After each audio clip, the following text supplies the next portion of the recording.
ওহে কি করিলে বলো পাহিব তোমারে, রাখিব আখিতে আখিতে। আমি জানি যে না ফেরার দেশে চলে গেলে কেউই আর ফিরবে না, তবু কেন এত আক্ষেপ, এত মায়া? কেন আমার তোমাকে নিয়েই এত মায়া হয়? পৃথিবীতে তো আরো মানুষ আছে, তাদের নিয়ে কেন হয় না?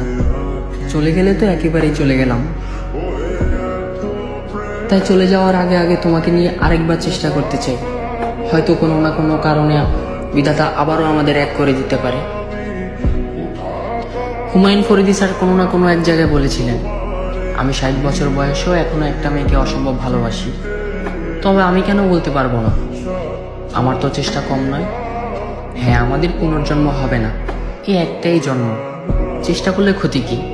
ভালো তো বাসি, অসম্ভব ভালোবাসি। এই জন্মেও আমাকে আমার হতে হবে না, আমাকে একটু চেষ্টা রাখতে দাও। আমার বিশ্বাস আমি তোমাকে ভালোবাসি, আমার বিশ্বাস আমি তোমাকে পাবো।